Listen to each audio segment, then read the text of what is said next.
Meus queridos amigos, minhas queridas amigas, estamos aqui hoje dando início a um novo projeto, o projeto Reflexões Jurídicas. Eu e meu irmão Cícero, amigo de longa data, durante muito tempo estamos pensando em trazer para a comunidade jurídica um espaço destinado para reflexões. Verdade, Medina.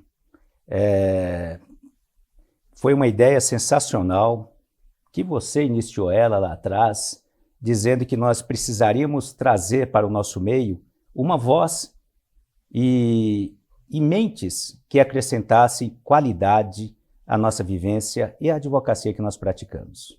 Sou advogado há mais de 20 anos, leciono há mais de 20 anos aqui em nosso município de Guarulhos, como também em outras instituições de ensino do estado de São Paulo e pelo Brasil. E o advogado, ele é advogado 24 horas. É muito gostoso ser advogado. Criamos conexões com outros colegas, Verdade. como aconteceu com o Cícero. E fora da nossa vivência no escritório, nos reunimos com a família e sempre nessas reuniões surgem temas jurídicos. Daí surgiu a nossa ideia de criarmos um espaço destinado a ampliar essa nossa comunidade de amigos. Você sabe que eu baseado nesse bate-papo nosso, nessa ideia, eu cheguei a fazer algumas pesquisas e eu verifiquei que tudo que nós temos é muito técnico. Então veio a ideia, a sugestão de nós termos um programa voltado para os nossos colegas de profissão, para todos aqueles operadores do direito, mas de uma forma leve, de uma forma gostosa, através de uma entrevista e de um bate-papo descontraído. Eu acho que ficou legal, hein? Perfeito. E a nossa ideia é trazermos aqui os formadores de opinião, os nossos professores, os nossos amigos, os nossos alunos, integrantes da jovem advocacia, para sentirmos como a comunidade jurídica tem visto a nossa OAB, como a comunidade jurídica tem visto o nosso poder judiciário. Sim, e tem mais um detalhe, não vamos esquecer que nós, advogados, somos membros integrantes da sociedade. Nós não vivemos alheio a ela. E no nosso meio, e principalmente você, na condição de professor, né, que já desenvolve o magistério há tantos e tantos anos, depois você vai falar um pouco disso para nós estamos inseridos na sociedade, dentro da política, dentro não só do direito, mas dentro da política, dentro de atividades sociais preponderantes, maravilhosas, que fazem uma diferença para o nosso meio. Então, trazer também essas personagens que fazem parte da sociedade guarulhense, que constrói uma sociedade muito mais rica em termos intelectuais e culturais, também vai ser o mote do nosso programa. E é muito gostoso, Cícero, você falar para amigos, para colegas que nasceram aqui no nosso município. Verdade. Eu tenho hoje 46 anos, nasci aqui em Guarulhos, eu cresci nas ruas dessa cidade, eu cresci num bairro carente aqui de Guarulhos, no bairro do Gopoúva, conhecidos por muitos como o Buracão. Então eu tive a oportunidade de conviver com pessoas de todos os níveis. Sim. Muitos amigos de escola, muitas pessoas que fizeram parte da minha infância não estão mais aqui, Cícero. Porque era um bairro extremamente violento. Mas eu aprendi com eles de uma certa forma. Eu aprendi a valorizar a vida. E é muito gostoso esse bate-papo que eu tenho com você, que eu tenho com outros colegas que viveram situações semelhantes à minha, poder passar essa nossa experiência a todos da nossa comunidade. Você sabe que a nossa história ela é muito parecida e eu tenho certeza absoluta que ela é paradigmática, ela é um modelo de muitas outras histórias de colegas como nós. Eu também vim de uma origem bastante humilde, sou filho de imigrantes, de pernambucanos que chegaram aqui na década de 70, então cheguei aqui com 5 aninhos e vivenciei toda a minha vida dentro de Guarulhos. Eu tenho uma paixão maluca por esta cidade, eu tenho aquela sensação de que nós que conquistamos espaços dentro dessa sociedade, nós temos que contribuir, retribuir para ela com qualidade. E quando eu falo qualidade pessoal, sermos homens melhores, sermos pais de famílias melhores, sermos maridos exemplares, porque uma sociedade se constrói a partir de famílias sólidas, de espaços consolidados e de respeito ao próximo. Realmente é muito importante a nossa história familiar. Como eu disse, eu cresci num bairro muito pobre, o meu pai sempre um grande lutador, o senhor José Medina, ele trabalhou a vida dele inteira em empresas de calçados. Minha mãe, também muito humilde, foi uma pessoa extremamente importante na minha formação. Ela optou em ter apenas um filho porque ela dizia que gostaria de dar todo o amor, toda a estrutura, que ela tivesse condições para esse filho. E ela criou um senso de responsabilidade no meu ser. Então, como eu te disse, eu cresci junto de pessoas que a maioria, 90%, não estão mais aqui. Se envolveram em questões da criminalidade e acabaram morrendo. Mas eu me destaquei. Por que eu me destaquei dentro do meio dessas pessoas? Porque eu tinha princípios de família. Eu jamais quis desonrar o meu pai, eu jamais quis desonrar a minha mãe. E em tudo que eu fiz, eu me dediquei ao máximo e ainda me dedico ao máximo, justamente em face de todo esse amor que eu tive, retribuindo todo esse amor do meu pai, esse amor da minha mãe. E eu digo que quem teve amor sabe dar amor. Então hoje eu tenho também 3 lindos filhos, tenho o Cristianinho com 14 anos, eu tenho a Larinha com 10 anos e a Isadorinha com 3 anos. Você tem uma Isadora também? Tenho a Isadorinha. Eu tenho a Isadora e a Beatriz. E eu faço de tudo para retribuir aquele amor que eu tive dos meus pais. Mas quando a gente fala de amor, esse amor familiar que é a essência da nossa vida, nós também não podemos esquecer do amor pela profissão, não é mesmo? Sim. Você, como todos sabem, além de advogado, um advogado de grande sucesso, um criminalista de grande sucesso em nosso meio, você também é professor. Quantos anos você já leciona, né? Quantos anos você está nessa vida que não é uma vida... Aliás, você é um herói, porque advogar na área criminal, que já não é fácil, e aí, além de tudo, ir para o magistério, o que te levou, o que te impulsionou a essa vida dupla de sofrimento, vamos dizer assim?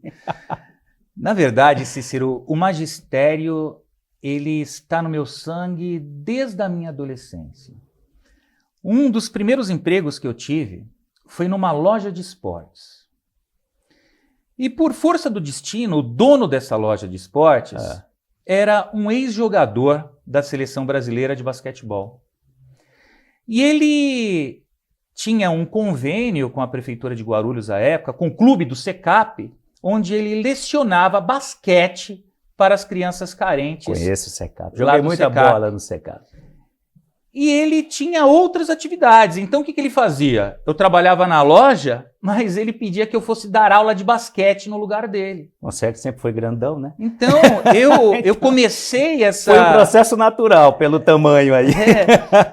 Então, na verdade, o que eu fazia? Né? Eu trabalhava na loja de esportes, mas fazia esse trabalho com as crianças carentes do SECAP, lecionando o basquetebol, que é o esporte que eu mais desenvolvia na minha adolescência. Então já surgiu aí o gosto pelo magistério.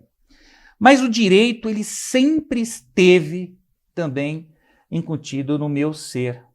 Eu me recordo que desde do primário, na nossa época era o primário que se falava, né? Na 7ª, 8ª série, ginásio. Eu tinha esse instinto de defesa. Então, às vezes, eu me recordo muito daquele período dos caras pintadas, né? Na época do Fora Collor, tinha aqueles movimentos na escola, e eu sempre estudei em escola pública, né? Nunca tive condições de estudar em escola particular. E eu me recordo que os adolescentes ali queriam ir para os movimentos, esse e aquilo, e a direção tentava impedir. E eu sempre era aquele, não, mas temos que ter consciência, temos que sempre na defesa dos direitos. Sempre defendendo os direitos. Então surgiu aí, né, já desde o primário. Depois que eu mudei de escola, fui para o Conselheiro Crispiniano, meu saudoso colégio, que eu amo de paixão até hoje. Também sou conselheiro. Você também? Também sou Poxa, conselheiro. Época da Fazendinha. Fazendinha, né? saudosa coisa Fazendinha. boa, né? Então, na época do Conselheiro, eu era líder estudantil, eu fazia parte do Grêmio Estudantil e parava lá a escola para aqueles movimentos, aquelas coisas sempre foi todas. Ativista. Sempre estava ali envolvido com questões relacionadas à política e sempre com esse instinto de defesa. E como é que você chegou assim no magistério, definitivamente? Teve um ponto importantíssimo ainda, Cícero, no Colégio Conselheiro. Eu me recordo de uma palestra, ali tudo começou. Eu estava no 3º colegial. Eu me recordo de uma palestra que o Valdir Carleto, era um debate, na verdade, o Valdir Carleto estava ali mediando. Eu tinha ali um delegado de polícia, tinha um promotor de justiça, que hoje é um grande irmão que eu tenho na vida, o Dr. Levi Emanuel Magno, Levi que estava ali, já era promotor, estava ali nesse debate, e eu, como líder estudantil, comecei a fazer questionamentos. Doutor, eu gostaria de saber o porquê de um índice tão alto de suicídio dentro da polícia. E um questionamento aqui, Você já mostrava um engajamento com as ideias do direito em geral. Involuntário. Acabou essa palestra, o Levi me chamou de canto e falou assim, qual é o seu nome? Eu falei, Cristiano. Ele falou assim, poxa, você devia fazer direito. Aliás, o Levi tem uma história linda também, que oportunamente nós vamos chamar ele aqui para um bate-papo. Aí né? eu falei para ele, mas eu já me inscrevi no vestibular. Ele, onde? Eu falei, na FIG. Ele falou, um dia você vai ser meu aluno. E foi? Não. Não foi? Não fui aluno do Levi lá na FIG. Né? Mas aí eu entrei na faculdade, aquela coisa toda, sempre com esse instinto de defesa no sangue. Certo. E caminhei muito bem, eu amo aquilo que eu faço, eu me dedico demais para o direito, eu estudo o direito por uma questão de prazer. Eu nunca tive aquela coisa, poxa, hoje eu tenho que estudar. Não, eu tenho prazer em ler, desde a adolescência, é algo nato que nasceu dentro de mim. Mas aí eu terminei a faculdade, passei na primeira fase do exame da ordem e na segunda fase eu fui para um cursinho, que era o curso do Levi. O Abinício. O Abinício. Também fiz o Abinício com o Levi. E aí eu passei, né, nessa segunda fase e eu ganhei um código de processo penal do Levi. E ele disse nesse código, tem até hoje uma dedicatória do Levi, as oportunidades virão com o vento. E ele me convidou para ser o seu assistente no Abinício, logo após a minha aprovação. E comecei ali a corrigir provas, a fazer recursos. Inúmeros advogados aqui de Guarulhos, eu tive o prazer de fazer os recursos quando da reprovação do exame da ordem, muitos foram aprovados, né? Eu tenho uma conexão muito, muito gostosa com a maioria dos advogados aqui de Guarulhos. E aí o Levi começou a, por vezes, faltar em uma aula na FIG, faltava em outra. E aí ele pegou e me indicou para a doutora Ossana, né? E aí o Levi pegou e me indicou para a doutora Ossana e disse, poxa, ele tem coberto tantas aulas minhas aqui, por que ele não é contratado? Não dá uma oportunidade. Não dá oportunidade. Aí a Ossana falou assim, faz um currículo e manda para o doutor Darcy Panoc. Né? E eu sempre gostei da área criminal. E aí o Levi falou assim, olha, coloca várias matérias aí, que, na verdade, uma delas, se vagar professor, ele te contrata. Depois você vai para a matéria que você gosta. Eu falei, tá bom. Aí coloquei lá várias matérias. Né? E assim aconteceu. Não, na hora que o doutor Darcy leu aquele currículo, ele falou, poxa, Levi, esse seu amigo é o Pontes de Miranda. Poxa, ele dá aula de tudo isso. E aí surgiu a primeira oportunidade. A doutora Ossana disse, professor, vagou uma turma de direito internacional.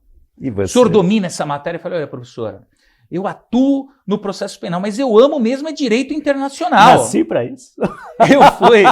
Eu fui na Saraiva, comprei tudo que tinha de direito internacional público e privado e fui homenageado por essa turma como Que o melhor bacana. professor ali da turma naquele E nós período. estamos- E ali eu comecei. Estamos falando de quanto tempo já? Isso em 2003. 2003, que maravilha! E meu continuo na FIG amigo. Até hoje. até hoje, lecionando a matéria que eu amo, que é o processo penal. E já lecionei tudo que você possa imaginar: direito romano, internacional público e privado, penal, que é a minha área, processo penal, constitucional, que também é minha área, que sou especialista em constitucional, né? Alguns brincam, só falta corte e costura. Agora eu imagino que nessa sua caminhada, aliás, uma linda caminhada, hein? Você deve ter uma satisfação incomensurável, uma satisfação ímpar de ter formado muitas mentes. E com certeza, eu tenho certeza absoluta, que muitos desses que você formou hoje são elementos importantes dentro da nossa sociedade. Qual é o prazer? Como é que funciona isso para você? Porque deve ser assim o ápice da carreira de um professor, olhar para o futuro e ver aqueles para quem ele lecionou muito bem colocados na vida. Deve ser uma satisfação muito, muito especial, não é? Cícero, eu vou falar uma coisa para você. Por isso que eu amo Guarulhos. Aqui em Guarulhos eu tenho o prazer de andar pelas ruas, de entrar num supermercado, de entrar no fórum e eu me encontrar com pessoas que fizeram parte da minha história de uma certa forma. Aqui estão os meus professores, aqui estão os meus irmãos, aqui estão os meus alunos. E é uma satisfação muito grande quando eu vou fazer uma audiência e do outro lado eu vejo um ex-aluno. E eu já tive essa satisfação de fazer audiência e quem estava sentada ali presidindo a audiência, uma juíza de direito, que foi minha aluna. Que satisfação! Eu já tive prazer de sentar numa mesa de audiência criminal e do outro lado ter um promotor que foi meu aluno. Delegados, então, são inúmeros delegados. Inúmeros Mas delegados. Me dá uma parte, eu tive um prazer especial porque você está falando muito, e muito bem, claro, com toda a satisfação, da formação de gente da área do direito. Mas recentemente eu estive numa homenagem feita para você na Câmara. Você recebeu o título de Cidadão Guarulhense Benemérito. Cidadão Guarulhense Benemérito. Eu tive a satisfação de estar lá e eu vi que o presidente, o presidente da Câmara, Ticiano, né? Sim. O Ticiano, ele se apresentou como seu ex-aluno. Então você também tem pessoas, cidadãos guarulhenses, em outras frentes que também foram seu aluno, além do direito, né? Aquele momento foi um momento muito importante para mim, Cícero, que foi no dia 23 de outubro do ano passado, no dia do meu aniversário. Uma ex-aluna, uma vereadora aqui em Guarulhos, a vereadora Márcia Tasquete, uma pessoa também que eu tenho muito carinho por ela. Que foi sua aluna? Foi minha aluna. Ela apresentou o projeto, né, do título. E no dia do meu aniversário foi entregue o título. E ali eu tinha o presidente da Câmara, o vereador Ticiano, um ex-aluno querido, um grande amigo, presidindo aquela sessão. Eu tinha a vereadora que apresentou o projeto, também como ex-aluna, e eu tinha ali como orador do evento o meu ex-professor Levi Emanuel Magno. Então, eu estava lá. Eu estava eu vi, em foi casa. Maravilhoso. E do meu lado, aquele que eu tenho como um grande amigo, como um grande conselheiro de vida, como um grande paizão, que era o doutor Antônio Darcy Panoc, né? Tem um amigo nosso em comum, o doutor Paulo Poli, um delegado de polícia, que ele diz o seguinte: olha, quando você estiver numa situação difícil, que você não vê saída, pensa, como o doutor Darcy resolveria esse problema? Então ele tem realmente ali uma experiência de vida muito grande. Me lembro também que estava a doutora Ossana. Doutora Ossana. Estavam muitas pessoas que são importantes para o nosso meio e do nosso meio, que estavam prestigiando. Parabéns a você. Eu tive a oportunidade de estar com você e foi um momento muito especial. A doutora Ossana, Cícero, ela é a grande mãezona de todos nós, né, de todos os professores da FIG. A FIG tem essa característica. A maioria dos seus professores são ex-alunos. E ela foi professora de todos nós, né? Então, depositamos na doutora Inclusive minha Osana. de tributário. Ela é aquela coisa, o que é tributo? Que tributo. Então, a doutora Osana, ela é uma grande mãezona de todos nós e tem um carinho profundo com relação a ela. Muito bom. É uma grande, um grande ser humano, né? O trabalho social que a doutora Osana faz na FIG, eu nunca vi em lugar nenhum. Maravilha. Agora, batendo um papo agora, estendendo um pouco esse nosso bate-papo, já levando para umas reflexões, né? Que é o objetivo aqui do nosso encontro de entrevistas, é trazer temas para reflexões. Hoje nós temos visto e acompanhado cotidianamente muitos questionamentos por parte de colegas relativos à atuação da nossa ordem, muitos reclamando de polarizações excessivas, muitos além da direita, outros além da esquerda, e quando eu digo além, é porque levam para radicalismos, sabe? E eles entendem, eu tenho sido ouvido para muitos que reclamam constantemente da falta de uma atuação mais efetiva na defesa dos nossos interesses enquanto profissionais do direito, principalmente de nós advogados. Como é que você vê esse panorama hoje? Cícero, eu sempre tenho em mente uma frase do Fernando Pessoa que diz que sou pelo combate sempre e em toda parte dos 3 assassinos, a ignorância, o fanatismo e a tirania. E eu, na condição de advogado, de operador do direito, de formador de opinião, como professor universitário já há tantos anos, eu sou defensor do Estado democrático de direito. Certo. E eu penso que essa é a grande missão da OAB. Então eu sou contra a OAB adotar ideologias políticas de direita, de esquerda.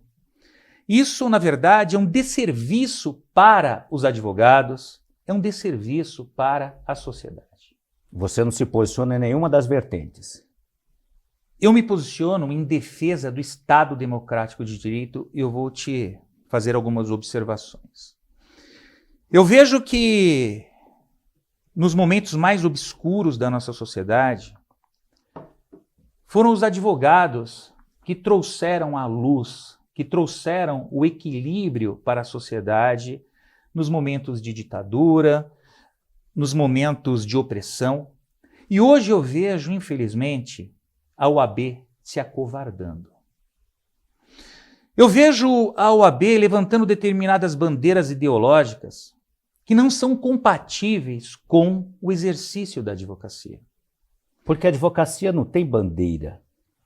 Bandeira política, que eu digo. Ela tem as bandeiras do direito, não é mesmo? Do Estado democrático do Estado democrático de direito. Das liberdades individuais. Porque eu entendo que nós temos que ter sempre, na condição de operadores do direito, uma posição moderada.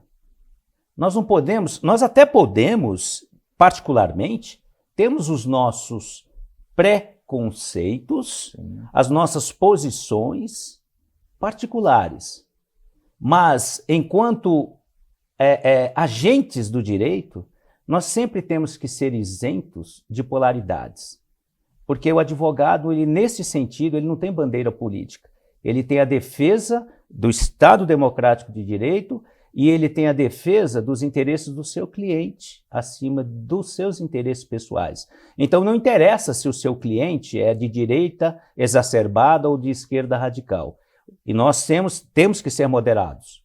Nós temos que ter uma posição de centro para quando necessário, convocados pela sociedade, atuarmos de uma forma direta, isenta e imparcial, defendendo o direito. E aqui eu não estou falando da atuação meramente profissional, porque enquanto profissionais, nós sempre atuaremos na defesa dos interesses do nosso cliente. Mas enquanto agentes sociais, nós temos que ser isentos, temos que ter uma mente equilibrada e sermos exemplo para a sociedade e não radicalizarmos. E quando a nossa ordem, ela se posiciona para radicalismo de direita ou de esquerda, eu entendo que ela presta, sim, usando suas palavras, um desserviço para todos nós advogados e mesmo para a sociedade brasileira.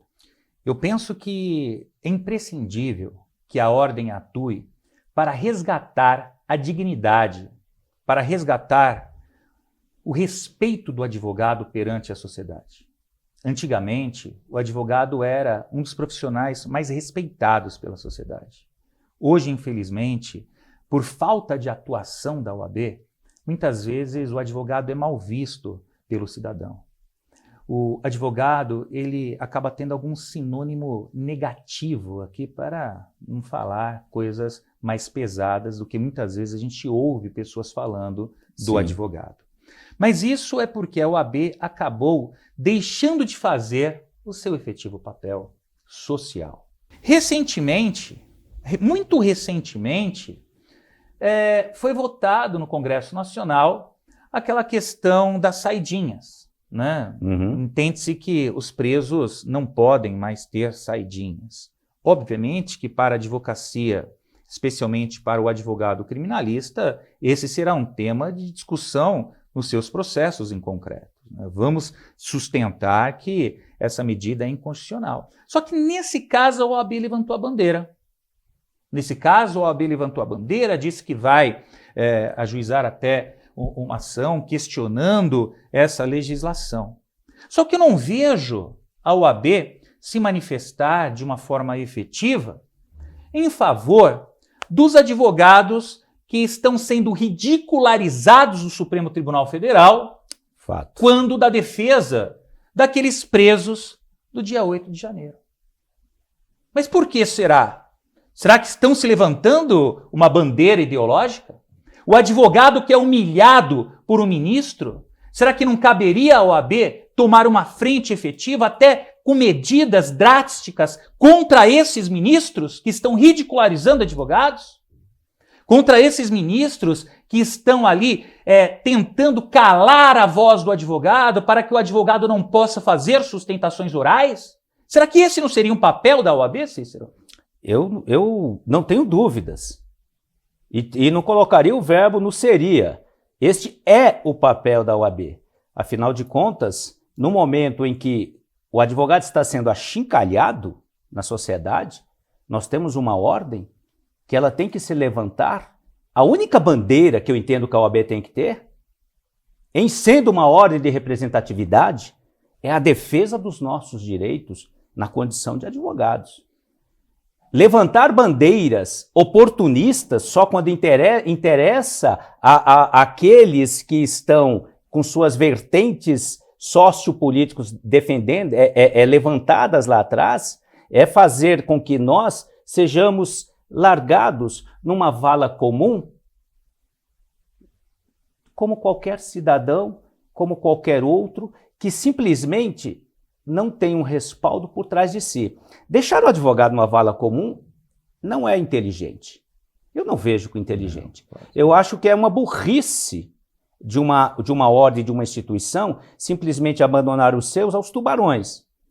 Esta bandeira é uma exigência natural de todos. É a bandeira de que a OAB efetivamente seja a OAB dos advogados, não seja a OAB de interesses políticos. Eu acho que é um pouco por esse lado, viu, Medina? Sim, falando assim de uma forma simplória, mas claro. Eu não consigo entender como que uma instituição como a nossa levanta bandeiras de determinado segmento ideológico, deixando o advogado à mercê, como você mesmo disse, dos tubarões. Então você vê um advogado, por exemplo, do Daniel Silveira, o advogado que, por mais que ele esteja defendendo um político que talvez tenha tido alguma atitude que a sociedade não tenha aceito, na sua grande maioria, o advogado não pode ser punido por estar defendendo o seu constituído. Está exercendo o seu mistério, meu Deus. Exatamente. Afinal de contas. E já partindo para as considerações finais, e ainda dando sequência a esse tema que você levantou, muito oportuno, eu recentemente li, ele responde a sua pergunta. Eu recentemente li uma matéria de um conselheiro federal, um grande advogado criminalista, o Dr. Toron, e na Folha de São Paulo, O jornalista perguntou exatamente o que você me perguntou. E ele, mesmo fazendo parte da ordem, ele é um conselheiro federal. Ele disse que ele entende que a OAB ela está fria, que a OAB não está agindo como deveria em determinadas situações, especialmente com relação a essa postura do Supremo Tribunal Federal de não permitir que advogado faça sustentação oral. Após a manifestação do Toron, foi que o presidente da OAB Federal começou a brigar por essa questão, né, que o advogado tinha que ter esse direito, isso, aquilo, tal. Ele deu uma ferventada nessa discussão e agora a segunda turma do Supremo está permitindo que o advogado faça sustentação em agravo. Mas a primeira ainda não. Então, assim, o que eu digo para você é o seguinte: a ordem precisa brigar, a ordem precisa levantar a bandeira, a ordem precisa proteger nós, advogados. A ordem precisa proteger a sociedade, a ordem precisa proteger os direitos humanos e a ordem não pode, em hipótese alguma, proteger determinada linha ideológica, em detrimento daqueles que realmente precisam da sua proteção. Então eu diria para você, também já levando as conclusões aí, que nós precisamos de novas lideranças. É fundamental. Se as lideranças que nós temos hoje estão viciadas nos seus procedimentos, no seu modus operandi, se elas estão vinculadas a interesses políticos que denigrem a imagem do advogado e vão contra os interesses da nossa classe, está na hora de nós pensarmos e revermos tudo isso e começarmos a dar oportunidade para novas lideranças. O que é que você acha? É uma forma que eu penso, porque essas lideranças atuais, elas já estão, como eu disse, viciadas no seu modo de ser, já estão fechadas com determinados núcleos políticos, e é triste falar isso, mas é uma realidade.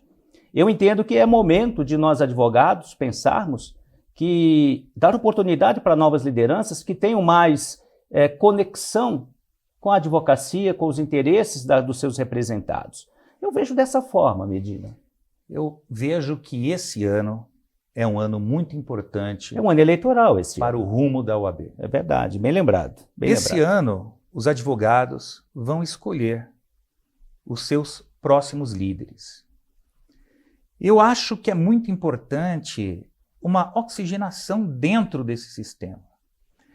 Esse continuismo de grupos políticos dentro da ordem não é saudável para a nossa instituição. Então, uma gestão, reeleição, outra reeleição, outra. E sempre mais do mesmo, né? Sempre o mesmo grupo. Sempre mais do mesmo. Sempre as mesmas pessoas. Sempre o mesmo discurso. Onde você chega até a desconfiar que, na verdade, um grande líder cria esse grupo e esse grupo se perpetua no decorrer dos tempos. Se o líder da OAB, se os cargos destinados para os representantes da OAB são cargos que não são remunerados, é muito importante que novas lideranças também se coloquem à disposição para contribuir com a construção da ordem. Não Justo. Estou aqui questionando, eu sou contra, Cícero, em época política, ficar advogado xingando outro advogado, humilhando outro advogado. Somos advogados. Somos colegas. Não somos inimigos. Claro que não. O advogado não é inimigo de advogado. Advogado é parceiro de advogado. Agora, você pegar o bastão do poder e não querer largar esse bastão, desculpa, isso não é saudável nem para a pessoa no seu escritório, porque você é advogado. Se você, por exemplo, se candidata para ser presidente numa hipótese da OAB, você vem, ganha uma, você vai querer de novo, isso é escritório. Você vai largar o seu escritório, o que acontece? Então, eu acho que assim, se você contribuiu durante um período, dê oportunidade para um outro grupo, até para trazer ideias novas daquilo que você construiu, até para fazer aquilo que você não conseguiu fazer. E a alternância de poder é importante por isso, pela construção de novas ideias, de novos ideais e de formas diferentes de fazer o mesmo. Mas eu acho que esse bate-papo ele vai ficar para um outro momento. Nós vamos prolongar porque o assunto é muitíssimo interessante e o direito é apaixonante, né? Então, esse espaço nosso será para discutirmos outras vertentes do direito, para trazermos outros colegas da sociedade, para que eles nos brindem com suas experiências de vida e acrescentem qualidade para a nossa profissão. Este é o espaço de reflexões jurídicas. E eu quero deixar uma reflexão para você que nos assiste. Você é advogado, você é advogada. O que a OAB tem feito por você?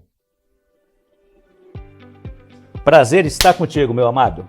Um abraço, fica com Deus, meu irmão. Até mais.